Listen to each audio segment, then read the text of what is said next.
Industrial physics chapter number 4 में second lecture study करना है, जिसमें हमने क्या पढ़ेंगे, work done by variable force.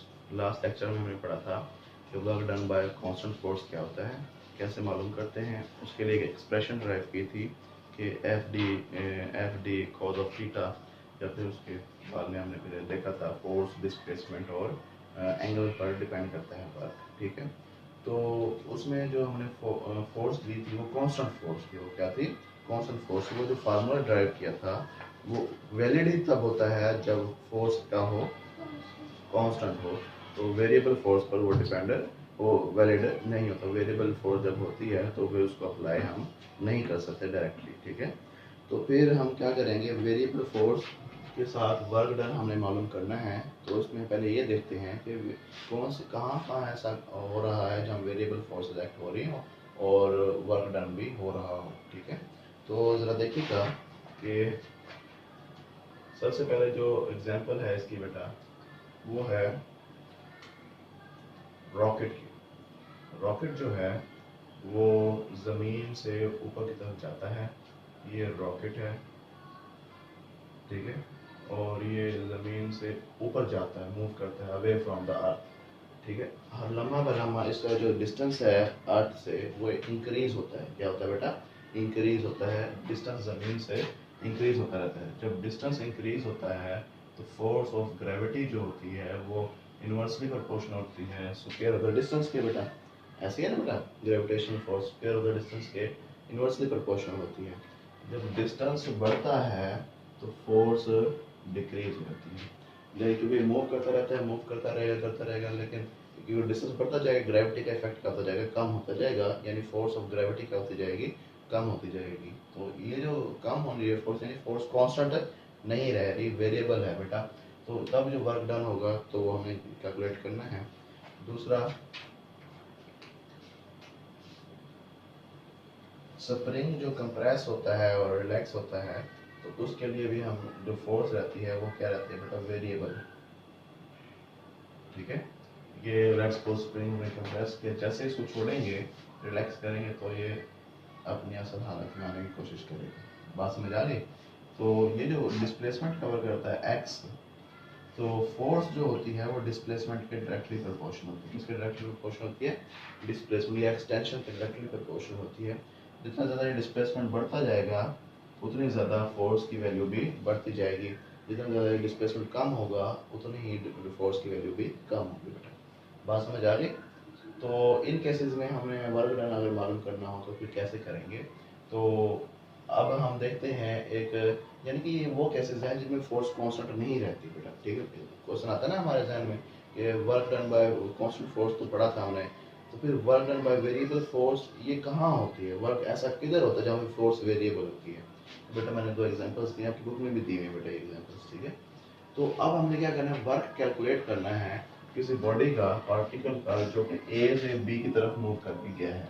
समझ आ रही? ए से बी की तरफ मूव किया है उसने, तो इसका वर्क डन हमने मालूम करना है, ठीक।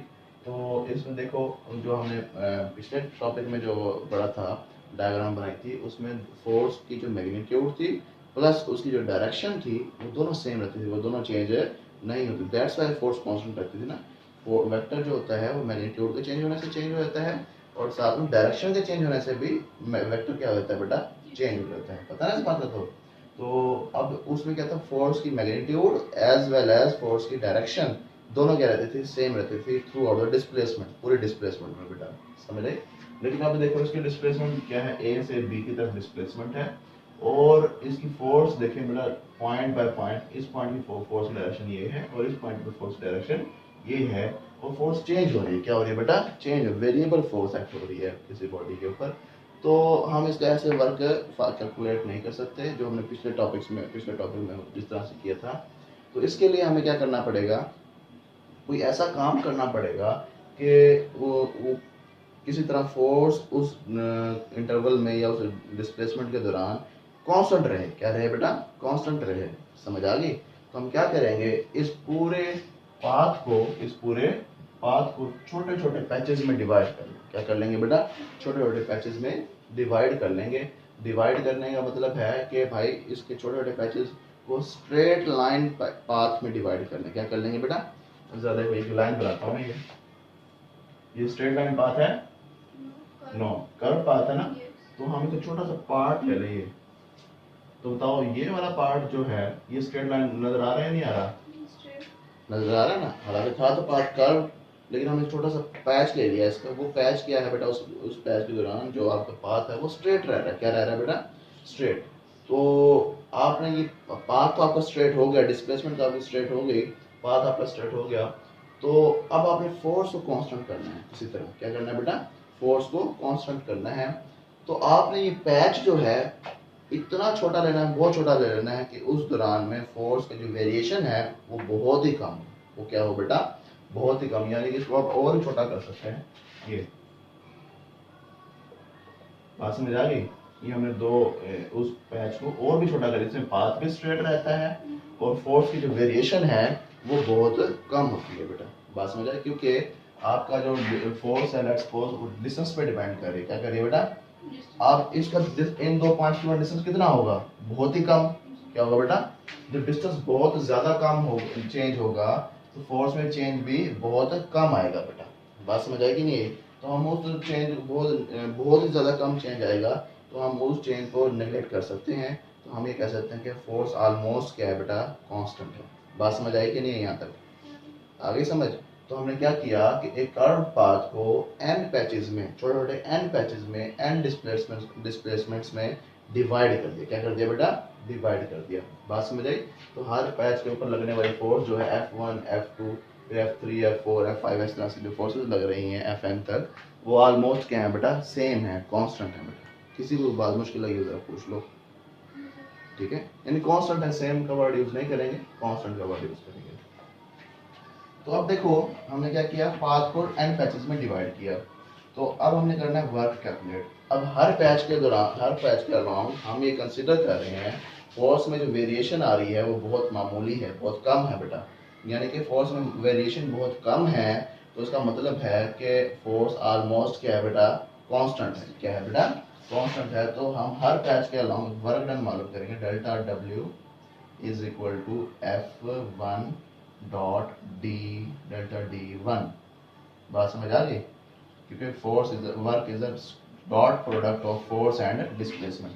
अगर हम फर्स्ट पैच की बेटा निकालें वर्क डन तो ये इसमें फोर्स कितनी लग रही है? F1 और डिस्प्लेसमेंट कितना है बेटा?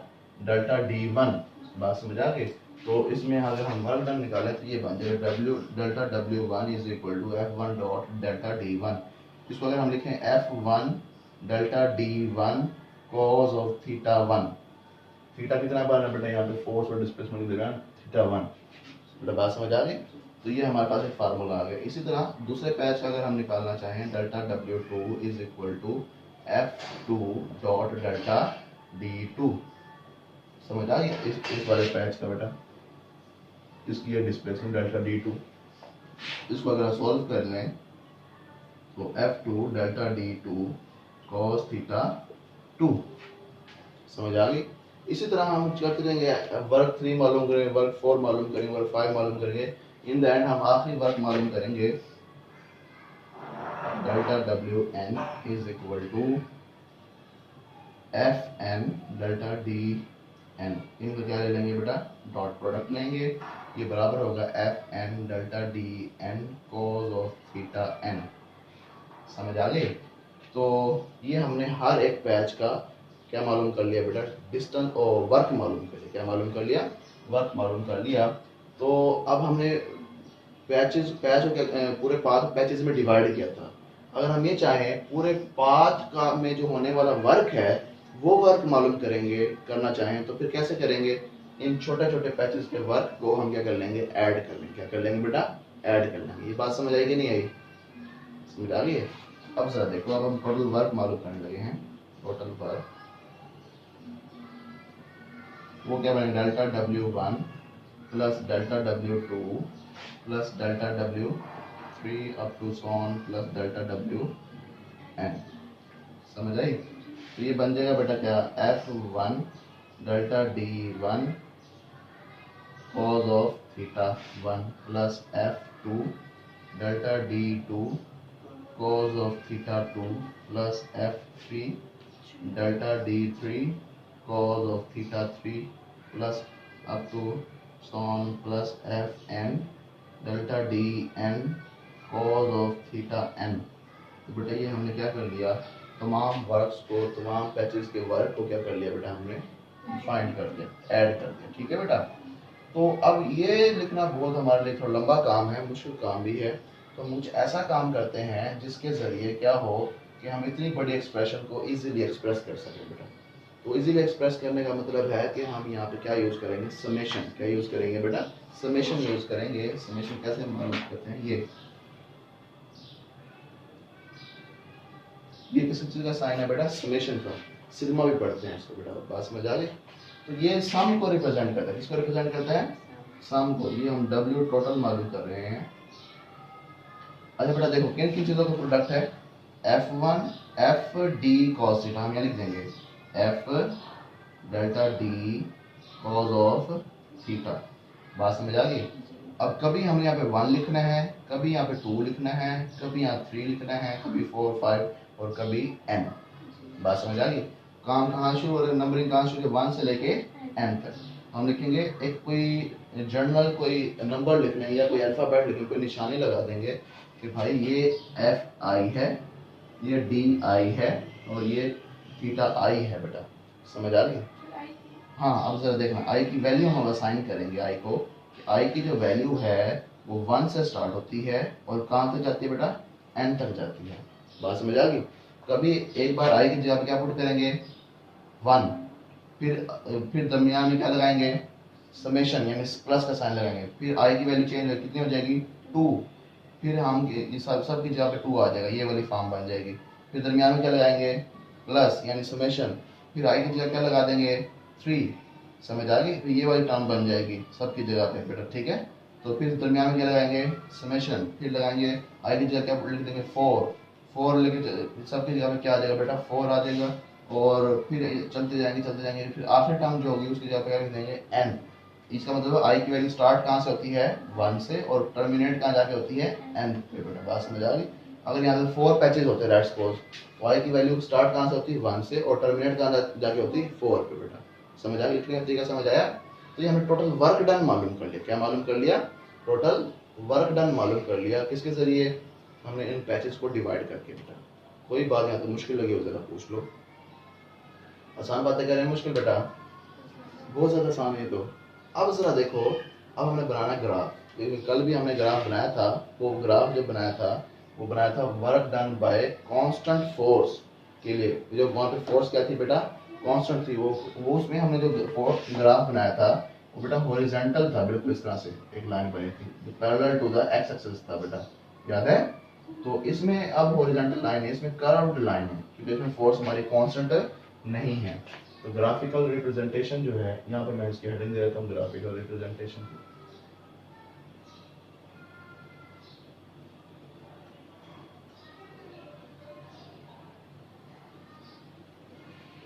ठीक है बेटा, ग्राफिकल रिप्रेजेंटेशन। तो हमने ग्राफ बना लिया ये। तो हमारे पास इधर एक्सिस कौन सा लिया, वाई एक्सिस पर हमें कौन सी चीज लिया, एफ कॉस थीटा, और ओ एक्स एक्सिस पर लिया हमने डिस्प्लेसमेंट को बेटा। कौन से क्वांटिटी को लिया है, डिस्प्लेसमेंट को, डेल्टा डी। अच्छा अब देखो गौर से कि ये जो हमारा ग्राफ बना है ये कर्व्ड लाइन है। कर्व्ड लाइन क्या शो कर रही है, variation in the force, variation in the force. कभी फोर्स मैक्सिमम थी, फिर फोर्स कम होना शुरू होगी, कम होते होते फिर फोर्स कांस्टेंट होगी। इन फोर्स की कोई एतबार नहीं है, कोई कभी ज्यादा है और कभी कम है बेटा। समझ आ गई, कोई बात समझ ना आई जरा पूछो। अब देखो जरा कि हमने इस फोर्स की वेरिएशन से बचने के लिए हमने तो क्या किया, एन पैचेस में डिस्प्लेसमेंट को क्या कर दिया, डिवाइड कर दिया। इसी तरह क्या किया हमने, ए से लेके बी तक का पाथ जो है हमने छोटे छोटे टुकड़ों में डिवाइड कर दिए। देखो बेटा ये D1 डेल्टा D1 डिस्प्लेसमेंट है, ये इसको डेल्टा D2 डिस्प्लेसमेंट का नाम दीजिए, डेल्टा D3 डेल्टा D4 ये डेल्टा DI है, और इन द एंड क्या है बेटा, डेल्टा DN है बेटा। समझ आ गई, ये डिस्प्लेसमेंट्स हमने कुछ बना ली हैं।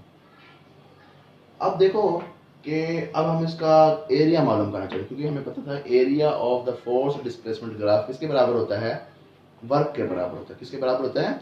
वर्क के। ऐसा होता है नहीं होता? कल भी हमने देखा था area of F D graph. F D graph का मतलब है force displacement graph is equal to work. कल भी बेटा हमने बात लिखी थी बेटा है।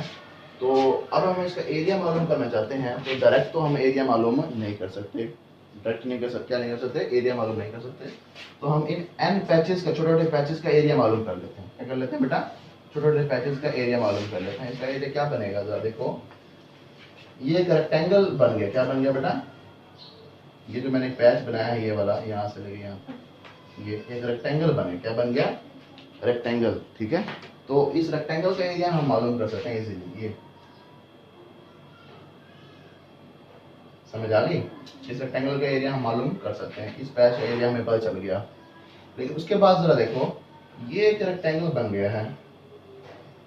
ठीक है, इसका एरिया हम मालूम नहीं कर सकते।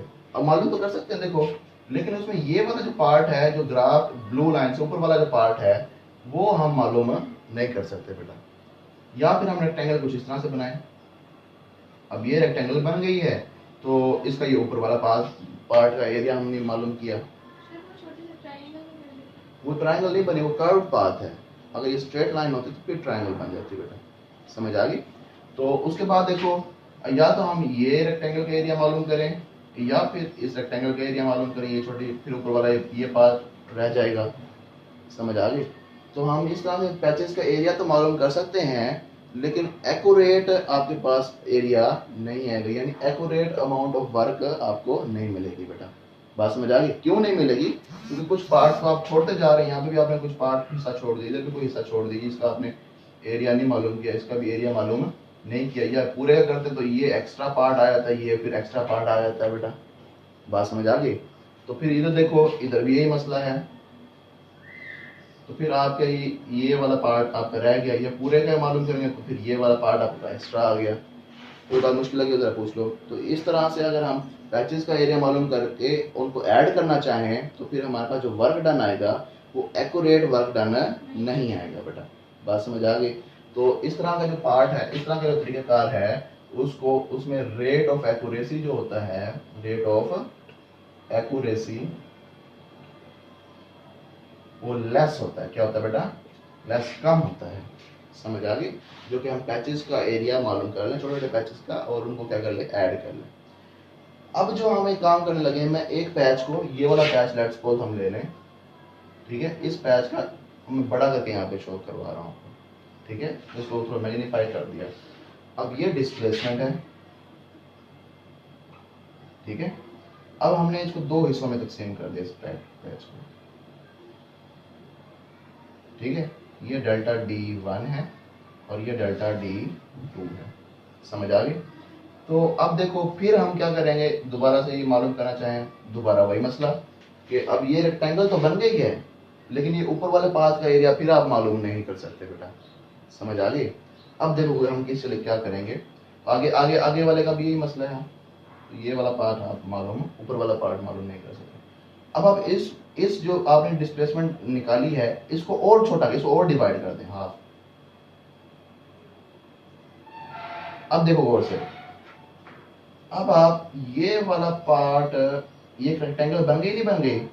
तो अब आप इसका ये वाला पार्ट मालूम कर सकते हैं। अब थोड़ा सा पार्ट ये रह गया जिसको आप मालूम नहीं कर सकते बेटा। समझ आई? तो अब आप क्या करें, इनके और हिस्से कर दें, छोटे हिस्से कर दें, यानी कि इसका एक और हिस्सा कर दें और इसको भी डिवाइड कर दें। अब देखो, ये इसका बहुत थोड़ा सा हिस्सा रह गया और इसका भी बहुत मामूली सा हिस्सा रह गया, जो कि आप मालूम नहीं कर सकते। समझ आ गई? आप इनको और छोटे छोटे हिस्सों में तकसीम कर दें।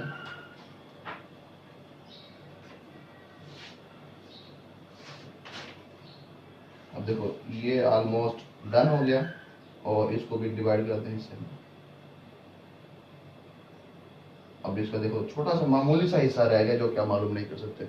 यानी कि आप अपने पैचेस को इतना छोटा कर दें, इतना छोटा कर दें कि वो ऑलमोस्ट अप्रोच करें जीरो को। इसको अप्रोच करें बेटा, जीरो को अप्रोच करें, और इसको आप और छोटा कर दें। बात समझ आ गई? तो तब आपके पास जो रेक्टेंगल्स बनेंगी वो ऑलमोस्ट बेटा सेम रेक्टेंगल्स बनेंगी और उनका जो एरिया होगा वो पूरे इस कर्व को क्या करेगा बेटा, ऑक्यूपाई करेगा। क्या करेगा? ऑक्यूपाई करेगा। तो इसके लिए फिर हम एक फार्मूला लिखेंगे। वो फार्मूला क्या बन जाएगा? Work total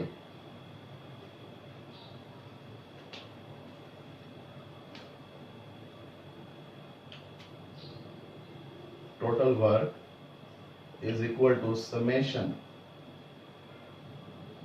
I approaches to 1, I is equal to 1 to n f I delta d I cos of theta I। ये वाला फार्मूला जो आपके मिल है, लेकिन इसमें एक लिमिट लगा देंगे। लिमिट क्या लगाएंगे कि भाई लिमिट डेल्टा डी जो है वो अप्रोच करेगी इसको जीरो को।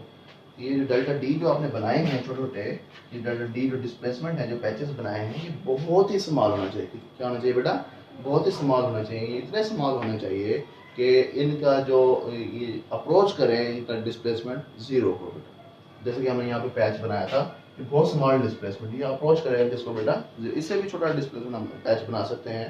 तो उसके जो डिस्प्लेसमेंट होगा वो अप्रोच किसको करेगा बेटा? ये फार्मूला है जो कि हमें एक्यूरेट वर्क दे सकता है with the help of graph. With the help of graph accurate work graph के जरिए। बात समझ आ गई? जब आप इन पैचेस को बहुत ही छोटे छोटे पैचेस में डिवाइड कर देंगे तो आपको ये पूरी बेटा वो नजर आएगा कि आप ये पैचेस नहीं बने हुए, पूरा इस तरह से आपके पास एक शेडेड एरिया है। क्या है बेटा?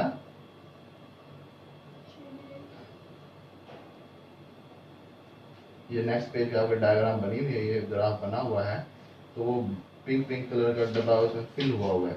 तो यानी कि आपने बहुत छोटे छोटे पैचेस में उसको डिवाइड किया है। तो पैचेस में डिवाइड करने का मतलब है कि वो आपका क्या हो गया बेटा, ये पूरा शेड हो गया। समझ आई? बात याद रहेगी नहीं रहेगी? तो बेटा ये था हमारे पास क्वेश्चन जो कि हमने पढ़ा है, work done by variable force. तो कल हमने वेरिएबल कांस्टेंट फोर्स के जरिए वर्क डन मालूम किया था, आज हम वेरिएबल फोर्स के जरिए मालूम किया है। तो इसमें कोई क्वेश्चन आपका तो आप पूछ सकते हैं कमेंट सेक्शन। अल्लाह हाफिज़।